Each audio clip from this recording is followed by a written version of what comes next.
Stanford University.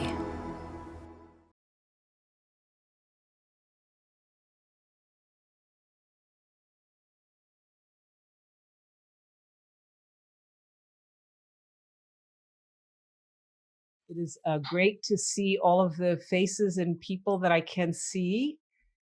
Thank you, Tia, Tia noticed that I was here before and welcomed me, so thank you. And it's very good to see everyone. Good to see you, Lama Rod. I got to hear you just as in the last session, and of course, always my dear Dr. Jasmine. I'm really happy to be here. For those of you that don't know me, I'm Reverend Angel Kyodo Williams. And I'm really happy to have been able to share and give a little bit of a talk. Gosh, was that last week, or was that just the day before yesterday? The day before yesterday, which feels like last week, because we are in a real like time warp. How many people really feel the sort of like sense of like time just sort of collapsing on itself, and just being really odd, both moving very fast and also very slow at times. I very early on in the pandemic, I was noting this, and I was like, wow, there's really, and some more brilliant person than I said, like, oh, that's called time dilation. And I was like, oh, and I've since looked it up and realized that there's a good phrase for the sense of how time is moving with time dilation. So I'm happy for all of you to be here and be sharing in really like has to be like my favorite thing in the world is the Radical Dharma Framework for Liberation. Um, and of course, not only because I've been a part of constructing it, but because I've had the opportunity to see so many people touch it. And, it's quite rare really that you get to be able to be a part of bringing into fruition something that is actually in its whole as a framework that really actually moves people. I've seen it move, everything from like the way people structure their conferences to the way they're structuring organizations, and see it kind of unfold over and over again. And today I get to talk about one of the really central pieces. I mean, everything is really important, like how we go in and kind of like how we go on. And Liberatory Path is like how we roll. Like it's like this is, contemplative approach talks about like how do we arrive here? What is the way that we literally approach the unshaping and unfolding of our lives? And embodied practice is it is actually like what it is we need to do, like how it is that we bring ourselves there, how we need to engage. And Liberatory Path is kind of like the what it is. Like this is the what it is, right? It's like what it's all about. And you go on to Prophetic Praxis, and Prophetic Praxis starts to take you to like, and then how do you bring that back? And so it's like kind of on the way out, and collective process. But this is the pinnacle instead of the top of the mountain, if you will, if you kind of looked at it like this, on the way in and right at the top, and then working your way up to bringing it out into the world. Like this Liberatory Path is the road that we make by walking, right? It is the road that we are going to make by walking. And we're going to make that road by walking together, which get to that with collective process. When we're doing Radical Dharma camps, we do this like fantastic exercise. And I know, I was chatting with Dr. Sai in the background. We often call her Dr. Sai. I was chatting with Dr. Sai kind of in the break as Lama Rod was sharing. And, I was like wrapping my head around it. And this whole thing is like, we're all wrapping our head around to be on yet another Zoom call and figuring out how to do that in a way that isn't, continuously taxing. And it is taxing. And those of you that feel taxed, I have to just, let you know, we were just saying this, it's like, there's nothing wrong with you. We're doing so much more. I used to give a talk, and that meant I would like, prepare myself, and I would pack, and then I would call a Uber or, or Lyft, and I would so I'd be in a car by myself for a little while or chatting to the driver. And then I would like get out in the airport, and I would have, dynamics with the people and the security. And then I would go through the airport, and I would stop at the mall and, and like get a coffee or something and muddle around. And then I would sit and wait for the plane, and they would call. Well, I don't usually wait for the plane because I'm always like, so at the end of the time, I'm kind of like walking right on the plane. But anyway, you get my point, right? There was all this thing that was my on the way to work, that was like interaction with people and moving around and being able to be in my own head, in my own body, and in my own, my own thoughts. And now it's like, oh, I'm getting ready to go and do a talk. And so I'm preparing, and I'm on a screen, and then it's on a screen. So, if you're feeling like taxed and, kind of like drained, we're doing way more processing. And we're doing more processing at this sort of like bizarre structure and format that's essentially like the idea of like human beings being about 2 feet away from you. And 49, 60 human beings being 2 feet away from you is not, not how we are. We are not programmed to manage like 60 people being 2 feet away from us, right, for hours on end. So give yourself a break and have some like sense of like ease, and, let yourself not feel like your eyeballs have to be glued here, because that shows that you're paying attention. So the liberatory path is actually going to start with liberating you from a sense of being here in a way that doesn't allow you to be in ease. And so I really want to invite you to have that sense of ease. I see somebody curling up now on a couch and, getting some like, ease time. That's really important. And Dr. Sai was talking about that process of like figuring out when it is that we need to like step back and ease off. And there's something in here that feels both like there's this pandemic that's kind of holding us back from doing sort of part of our lives. And so we sort of have to make up for it, by doing more here. And then we're, projecting ourselves into the future of going back to normal. So we want it normal, but it's not normal. There's a lot of tension and pulling on our systems and on our bodies that in this process in Radical Dharma, one of the things that I found that is the most supportive about it is that we're naming things, right? That there's a power in naming just what is here and what is unfolding, so that we can be more honest with ourselves. As Lama Rod was saying, it's like we have so much challenge with having these conversations because we react. But part of the reason that we react is because we're not in like dialogue with ourselves, right? We say get in the conversation, Radical Dharma, but it's really about getting into the conversation with yourself first and foremost, right? To actually be honest and to develop your capacity to tolerate the truth of your own reality, right?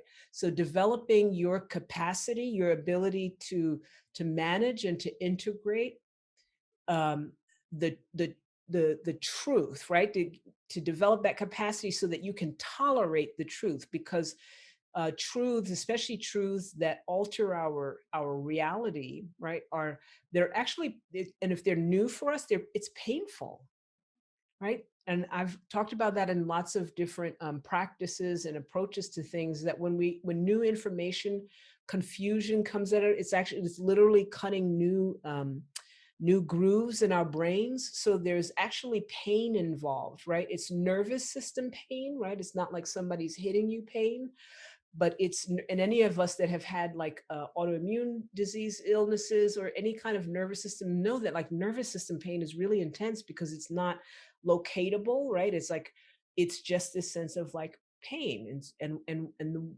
weightiness of it and the burden of it and the fatigue of it.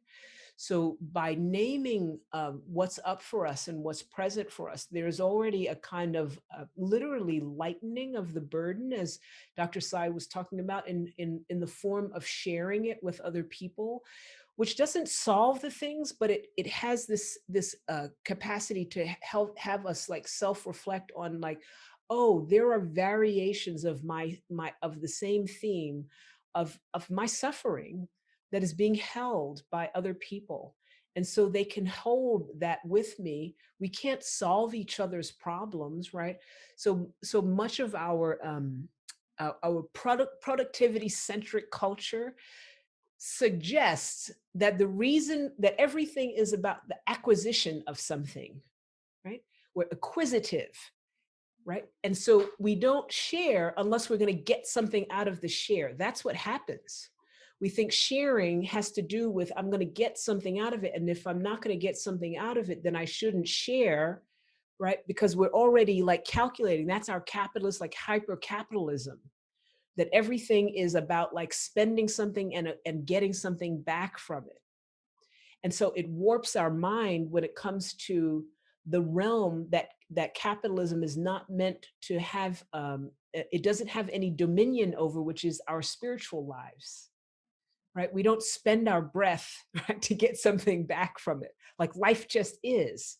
Breath is until it isn't. So we're not like spending breath, like we have this like great grace of breath happening all by itself, that we in breath and we out breath inshallah, we're not needing a machine or anything else because of incapacitating illnesses. But for the most part, in our general lives and even in our difficult lives, that breath comes in and breath goes out by itself. So there's no spending, right? There's no taking and trying to like get something as a result of like the breath that you have.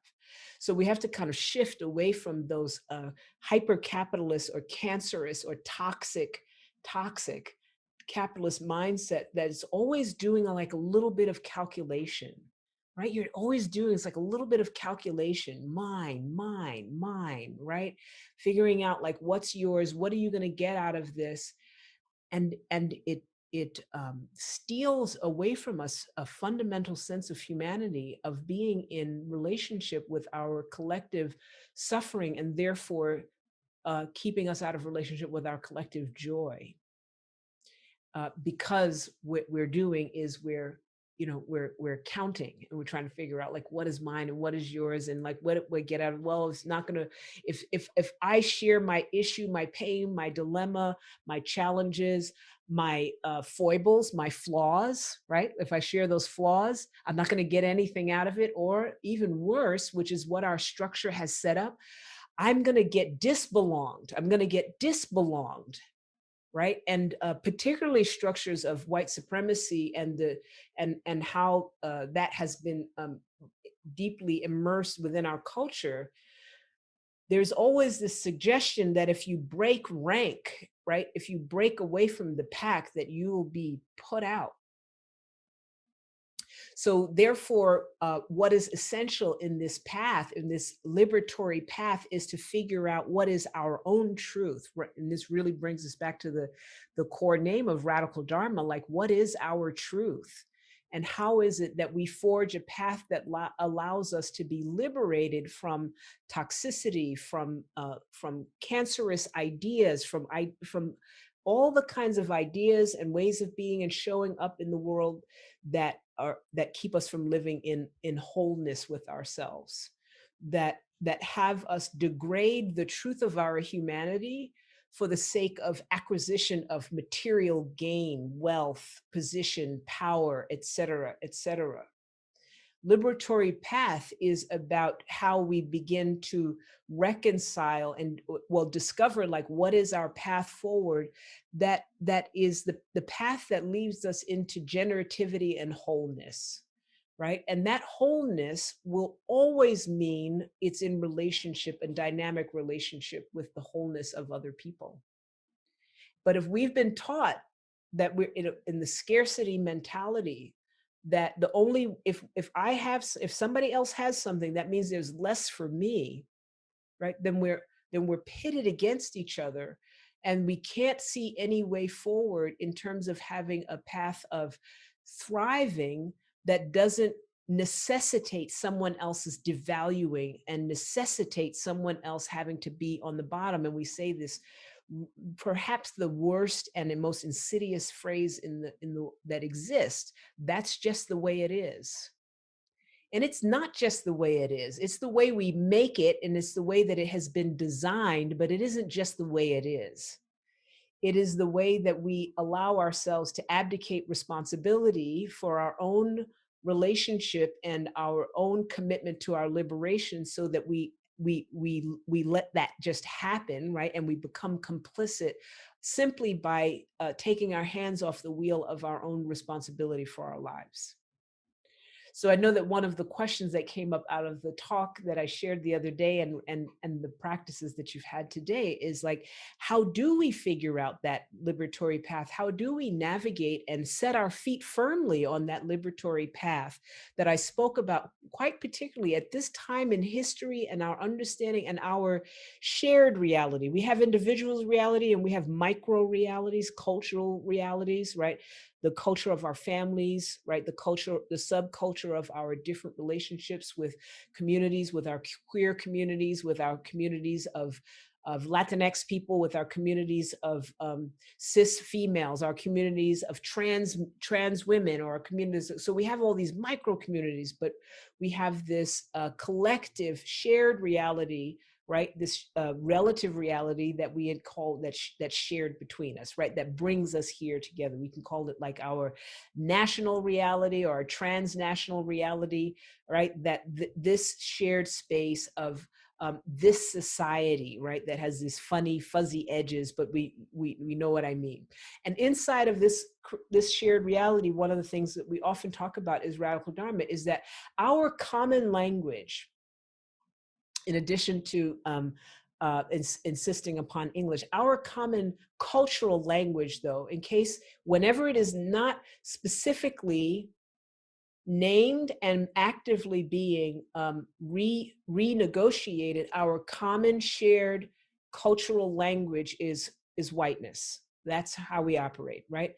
That it is demanded of us that we operate on under the paradigm set forth by Eurocentric ideals of like how time moves, what is valued, what is devalued, what is appropriate, what is inappropriate. So when somebody says like, you shouldn't talk that loud, or you shouldn't be that big, or you shouldn't want that much, or you shouldn't have that position, who is the should and should not defined by, right? It's prescribed by white, so-called norms of white culture. And since there's no such thing as white people, there's actually no such thing as white people, really. What are norms of white culture, or so-called white culture? Since, you know, I always tell people like, there's Cece, I see Cece Casablanco, I see like all sorts of folks of color, and I'm no more the same as to them, people of color, as other white peoples here are from each other, right? Your Swedish heritage and British and Italian, and you couldn't put an Italian person and a British person together and tell them they're the same peoples. They would be like, what, right? So as different so-called white peoples in the Americas are as different from each other as people of color are different from each other. But somehow we're seen as different if we're Asian and Latina and you know, and Black and brown. Like we're seen as different, and somehow the white people are all like one big mosh. Of course, that's not different. So what is it that keeps them all together? Well, the culture, right? The culture, the shared, and culture is nothing but and this is Dr. Sai's favorite word, agreed upon set of protocols by which we operate, sometimes implicit and sometimes explicit, right? So there's explicit protocols and implicit. So that's what culture is. So what is that culture for? Well, every culture we have is organized around maintaining things. That's why we have culture. So we have culture, and it maintains certain things. And everything that's not inside of that, you know, of maintaining what the culture is organized to maintain is considered, right, countercultural, outside of the culture. So what does whiteness then maintain? It maintains white supremacy. So it's meant, whiteness, the culture of whiteness is meant to uphold white supremacy. So when we say we liberatory path, part of what we're getting liberated from, right, are cultures of whiteness, no matter what body color you're in. I'm talking about your body. I'm not saying get liberated from white people. I'm talking about liberated from cultures of whiteness. And that's especially true for white-bodied people, because you're the most susceptible. because you have the most inclined to imagine yourself as that whiteness and you are the same thing, and it's actually not true. Right? You and whiteness are not the same thing. So it's really important to hear, like, whiteness and white people are not the same thing. White people are the most susceptible to it, and they're the target of induction into whiteness, right? They're the primary target of induction into whiteness, but whiteness and white people are not the same thing. And being from New York, you know, it was weird to like get into parts of the country where like white people were the same. And I was like, wait a minute, but there's Polish people and they're Jews and, you know, and Italians. And like, and I grew up with all kinds of people that had white skin, but they weren't white people. They were Italians and they were Jews and they were whatever else they were. And I was like, but I feel like they're not white, they're Irish. I'm like, that's not white, they're Irish. So I had like just that little edge of time, right? That where I watched them switch and then they became white. Because white meant wealth, white meant access, white meant privilege. But white also means a divorcing from the truth of the reality as it is in front of you.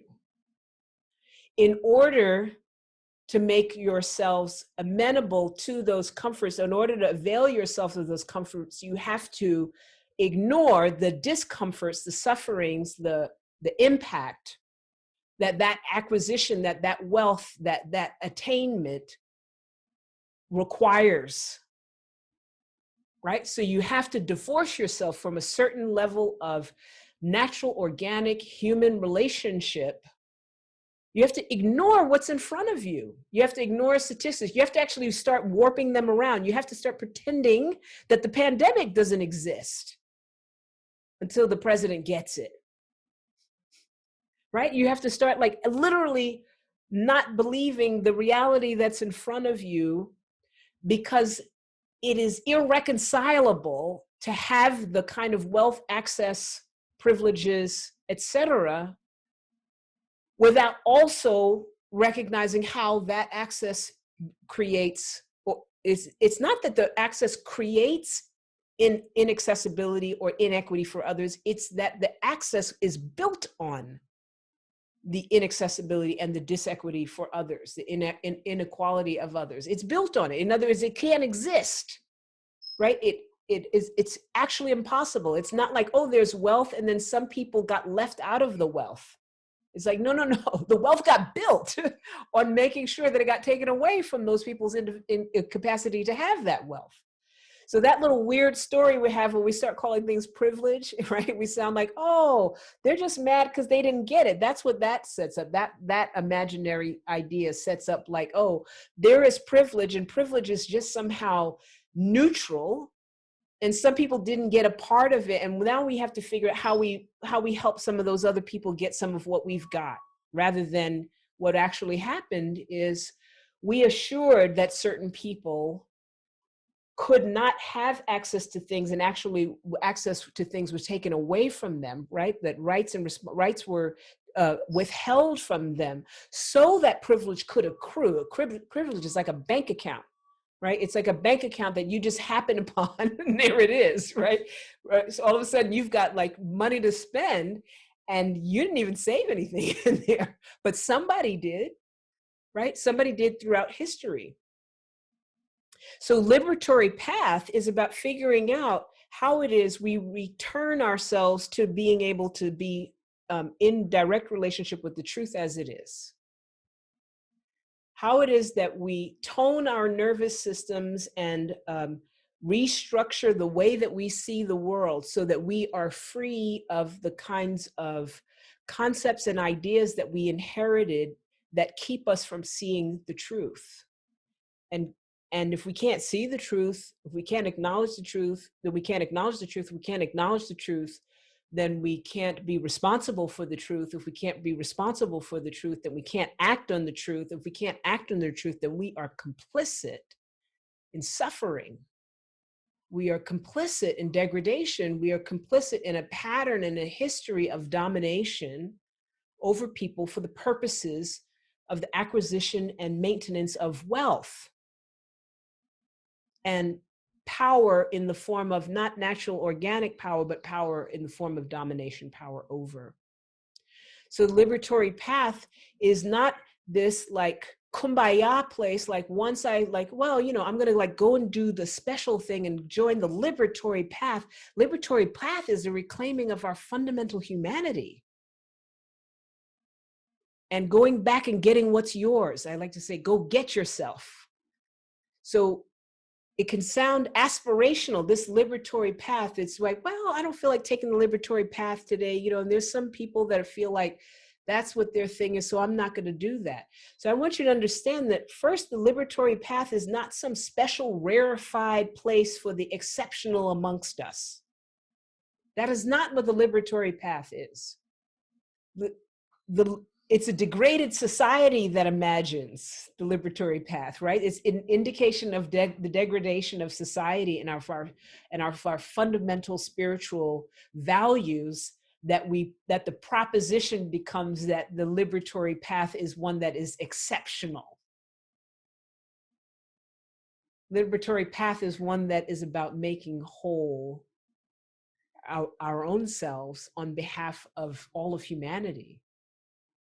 So we first get clear about what a liberatory path is, and like remove it from which much of Buddhism and Western invoked Dharma has made it, and has made it into this like exceptional thing that the special people go. We get titles for it. And so we're special. So let's first like take that back, right? The sort of navigate the notion of an exceptional liberatory path, and that it makes you exceptional, and therefore it's only accessible to a limited exceptional few. Liberatory path is our right, and it is our responsibility for those of us that are committed to our humanity. So it's a human right. This is going back and getting yourself. This is going back and getting your wholeness. This is going back and tearing up the contract that was signed in bad faith, that made you complicit in a system and structures of degradation that denies the humanities of some people, for the sole purpose of having a very few small number of people. Once you start chopping it away, very, not even talking about the 1%, because this is about the people in the 1% that are in female bodies, and they weren't intended to be there either. So a very small limited number of people, and it wasn't intended for Jews, and it wasn't intended for the Irish, and it wasn't intended, we can start cutting away and there'll be like this many people left there for them to maintain power and privilege over and at cost to everybody else under. But it is an amazing and genius design, because there's always this promise that some of you down there may get up here somewhere, and which leaves us amongst ourselves to fight our way with this scarcity mentality, that if we can just climb hard enough, climb over enough people, stand on enough backs, that we'll get to that rarefied air too. I think if you get there, you'll choke, folks. You'll never get there if if you haven't already been predetermined by the body that you come in. You'll never really get wherever that place is, and in that way, it's just as seductive, right, as all of the ideas that have us believe that there is a something out there outside of us that's going to make us whole and complete. Right? So it is just as deeply soul troubling, right? Spirit troubling, spiritually depleting as the idea that there is something out there, right? It's the bad emptiness, right? The emptiness that's not about like, empty of all phenomena, but rather like, I feel empty. I feel incomplete if I don't have the car, the house, the the $1,000, no, now the $10,000, now the $1 million, now the small country, now the ability to lord over X number of people. That's what the liberatory path is. The liberatory path is going back and getting yourself from false ideas that somehow there's something out there that's going to make you complete and whole and true. How do you do that? Within a culture that from every direction it's telling you that it's something else, somewhere else, that if you go get that, then you'll be complete and whole and true. First, you have to acknowledge that you're lost.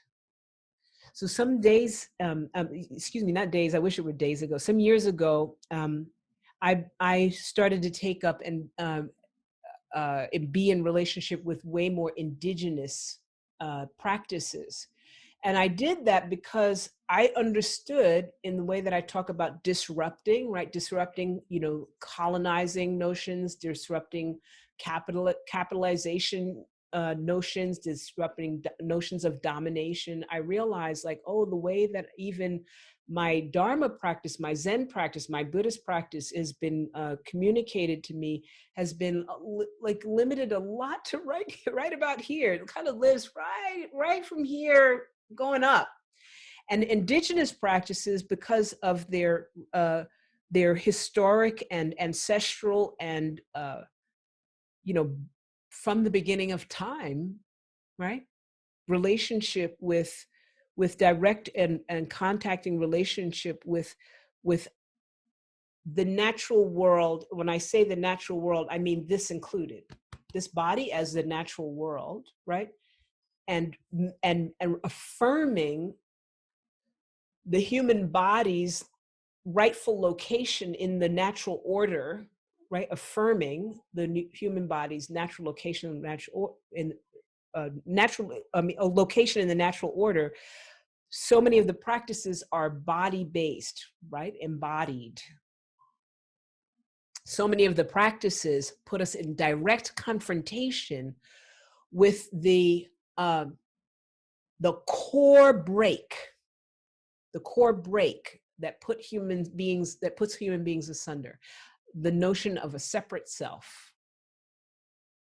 The idea of a separate self. So indigenous practice, far from being some kind of like bizarre things that, people that we don't understand are doing exactly the things that, like, lots of high-minded people that talk about transformation today name, right? They are intended to re-intimate us, to make us intimate once again with the whole self through the relationship, our rightful relationship as part of the cosmic order and natural order of all of the universe. And one of my dear brothers in that is Cherokee by blood, but practices in Lakota ways. And his name is Albino Garcia. And I don't remember the whole story, but Albino was telling me this story about, like, amongst his people, that one of the practice that they would have is that when they got lost with themselves, right? When they got lost, they would be out and they would be doing a practice, and then they're like out in the woods and everything. And when out in the practice, if they got lost, what they would do to find their way back is they would turn their shirts inside out. So they would turn their shirts inside out. And then turning their shirts inside out was both symbolic, right, of like a real surrender and an invitation for wisdom, a surrender to the fact of one's lostness, and an invitation for wisdom to come to give them the right direction. So our practice is going to be for us to turn our shirts inside out. We are going to turn our shirts inside out and go into our own spaces where you are. Take advantage of the space you have. Get your eyeballs off this screen and take a little walk with the prompt that I'm going to give you to invite an inquiry into what the obstacles are that keep you from being true to yourself. What the obstacles are that hinder you from being true to yourself. So that's one initial prompt. And the second prompt is, how have you been participating in the ways of the system, I like to call that, right? How have you been participating in the ways of the system? So what are the obstacles that keep you from being true to yourself? And because that's something that's out there, right? There's obstacles and I see them and let me see what might be there. But just in case you get sneaky and you make it all about everything that's out there, how am I, and don't go looking for things that you don't know, because we don't know what we don't know. How do you know that you are being complicit with the ways of the system? And by ways of the system, I mean the systems and structures that have you collude, in which you collude to maintain your own position, your own location at cost to others. Your own positions of access, your own positions of power at cost to others. It's not, this is not childish, right? Where it's just like, well, I didn't know. It is at cost to others. It's not just the stuff, it's not the penny that you found, right, on the floor somewhere, right? It's the one that you know that when you got that penny, it means somebody else lost something. And you don't have to be vague and abstract about it. I'm just go right into like, yeah, there are real places that I know that the way that I am participating in this system is at cost to other people. I can see it, I can articulate it. I'm not asking you what you're doing with it. I'm asking you to simply acknowledge you're lost. Right? To just acknowledge your loss. So, everybody have those two questions? Does everybody have a place that they can wander around? Yeah? Wander in your, I can go back here in my office. I've got my Black Lives Matter shirt on. You can wander around in whatever space. We're gonna take about, it's not gonna be a big, long time. You're gonna close your eyes. And so have a space that you're not just sort of like, don't stumble over the kids' toys that are on the floor. Close your eyes, or keep your eyes downward if you need that to be safe or to be balanced, right? Safe physically by external things, or safe internally because your balance requires that, right? To cast your eyes downward, pull your energy inward, and just take a walk. The reason I want you to take a walk is because I don't want you to think about it. I want you to turn your shirt inside out, and I want you to just allow it to come. So when you come back on screen, your shirt should be inside out. And you should allow yourself to center into the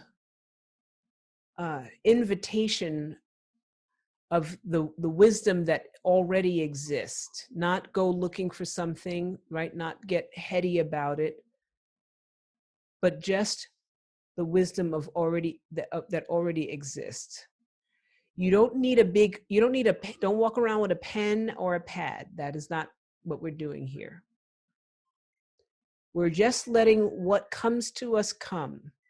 And then whatever we're going to share back or hold, we're going to trust that that wisdom is in us. We don't need like pen and pad. We don't have to like write like colors around it. We just are going to let it come and see what happens with what stays with us, what surfaces. So you're just going to come back with two things, and you're going to come back with the responses to those two things. You're not going to come back with a whole bunch of a list, because if you come back with a whole list, you're going to be overwhelmed. You're just going to see what comes out of the information you receive.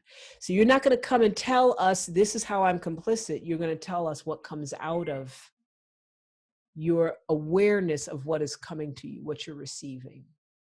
Right? So that's the wisdom processing and integrating itself. And what you'll come back with is just what it is that is yours to do.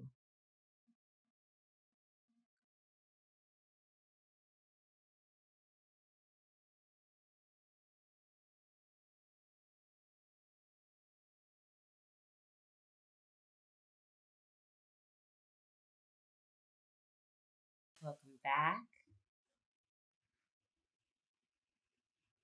I had to resist my urge to want to join one of your small groups and hear the report backs. So hopefully you will feel a little less shy to unmute yourself and just share out a little bit. It'd be great to hear folks' experiences, what you heard from other folks that felt generative for you or resonant with you.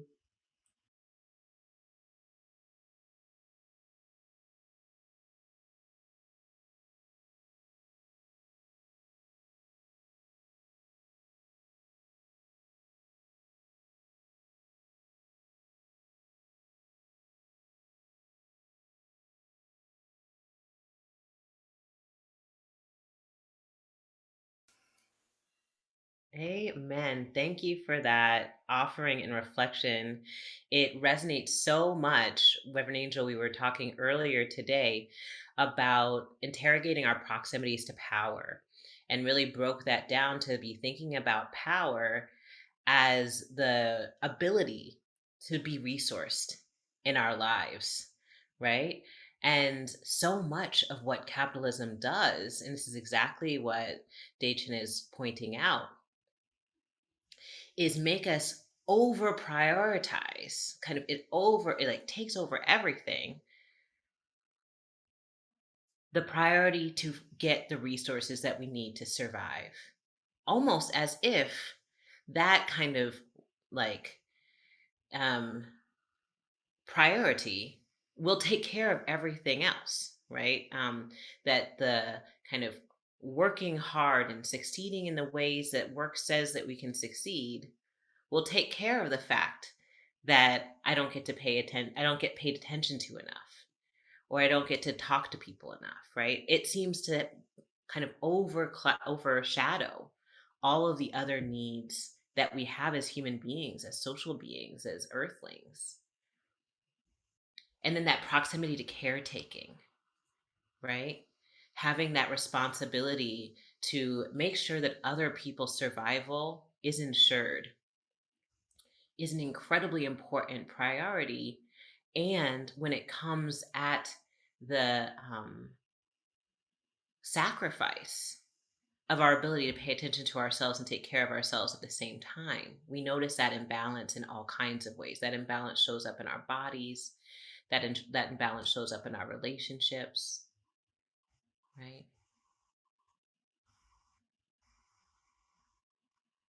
And so being able to pull some awareness to those imbalances, those places of falling out of alignment with what we know we want for our liberation is the beginning of beginning to be able to come back. You can't fix what you can't see, as Reverend Angel says. So being able to see where you've fallen off the track is wonderful because it gives you an opportunity to return.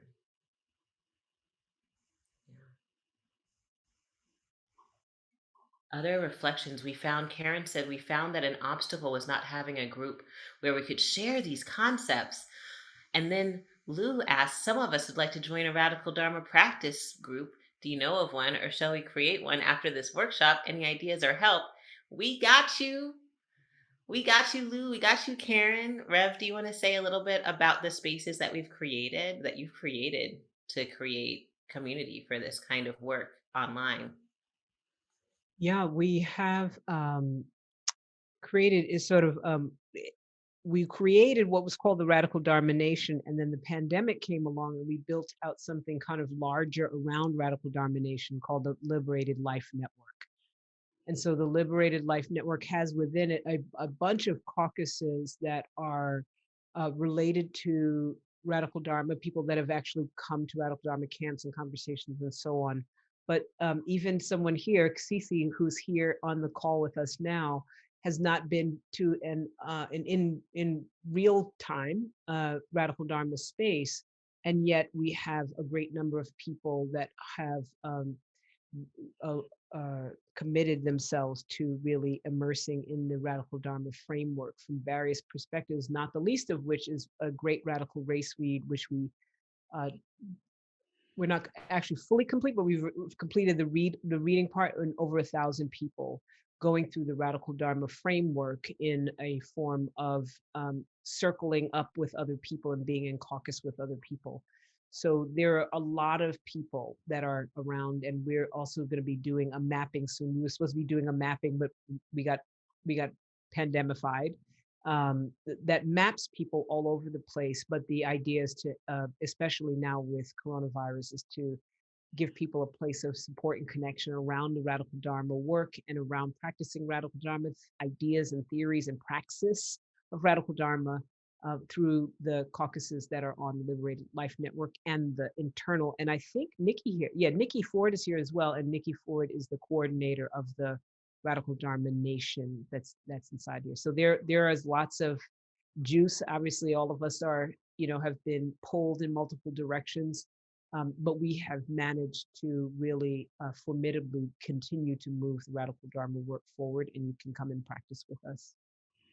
And definitely, there's daily practice. There's all kinds of ways to become a part of the larger Radical Dharma family. And we invite you and welcome all of you recovering addicts of white supremacy, settler colonialism, heteropatriarchy, and all the things, because this is the work of healing backwards that we are taking up right now, and it is in tandem with getting out the vote. Melinda was noticing that those some of those obstacles, the tensions that are being surfaced, is wanting to be in practice with us today, but also wanting to support getting out the vote.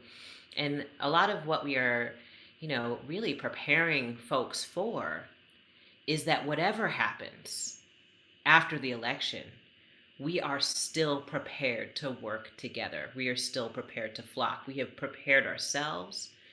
We have prepared the conversation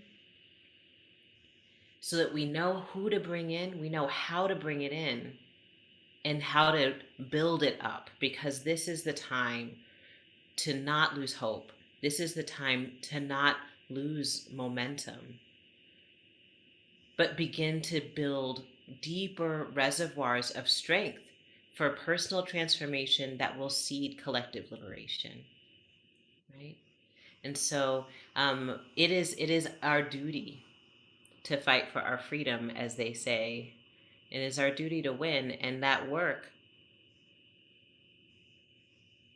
is only going to happen if we are able to show up for ourselves and show up for each other, and begin to share this medicine. So one of the things that we wanted to share with you is another practice in centering, and it's going to be our practice for to kind of apply the prophetic praxis of which is number 4 of the 5 in the Radical Dharma 5.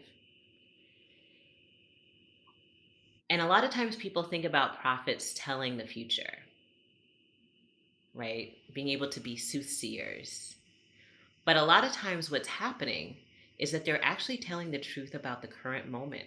And folks just aren't ready to hear it yet, because we're so stuck in, so accommodating, acculturated to the way things were, right?